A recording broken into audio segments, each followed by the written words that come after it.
26 जनवरी के मुनासिबत से यही बताया जाता है और यही आम किया जाता है कि हमारे आबा व अजदाद ने किस तरह कुर्बानी पेश की। अवाम को ये बताया जाता है कि हमारे जंगे मुजाहिदीन जंगे आज़ादी ने किस कदर कुर्बानियाँ की। यौम जमहूरियत की मुनासिबत से हमें यही बताया जाता है और ये बताया जाता है कि हमारे आबा व अजदाद ने ये कुर्बानियाँ किस लिए दी, ताकि हम खुली फिजा में सांस ले सकें, ताकि हम आज़ादी के साथ रह सकें। हिंदुस्तान के कानून के मुताबिक हर मजहब के मिलत के लोगों को अपने मजहब पर चलने का खुला अधिकार है, खुली आज़ादी है। और ये भी बताया जाता है कि और तमाम मज़ाहिब के मुनासिबत, तमाम मज़ाहिब के बनिस्बत मुसलमानों ने इस जंगे हिंदुस्तान को अंग्रेजों के चंगुल से आज़ाद कराने में बहुत ही अहम रोल रहा है। इस बात का अंदाज़ा हम इस तरह लगा सकते हैं कि 1857 ईस्वी के एक साल में 24,000 मुसलमानों ने अपने वतन अजीज को आज़ाद कराने के लिए अपनी जानें को हंसते हंसते कुर्बान कर दिया।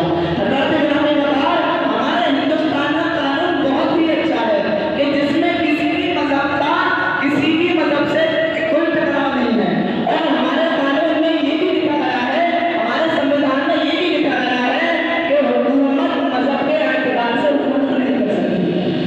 हर मजहब और जो छोटे मजहब जो अक़लियत के एतबार से उनको भी अपने आप को रहने का हक दिया गया।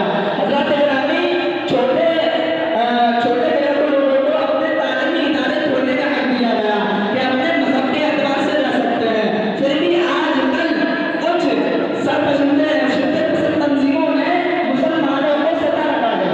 खुली आज़ाद मुसलमानों को सताया जाता है, कभी गाने के नाम पर मुसलमानों को सताया जाता है, कभी मसाजिदों की अज़ान पर सताया जाता है, कभी भारत माता के नारे लगाने पर मुसलमानों को सताते हैं, कभी सताते हैं। हज़रत ग्रामी वक़ार, जो इसके बावजूद भी हुकूमत हिंद ने इन पर कोई कार्रवाई नहीं, हुकूमत हिंद इन पर कोई कार्रवाई नहीं करती है। हज़रत ग्रामी वक़ार, हमारे देश से अंग्रेज तो चले गए, लेकिन अंग्रेज के तरीके को फॉलो करने वाले अभी बाकी हैं।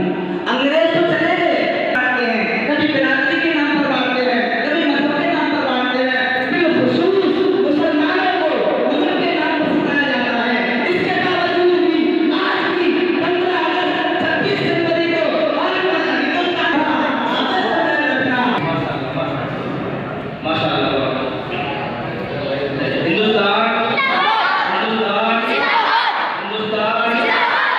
मुजाहिदीन आज़ादी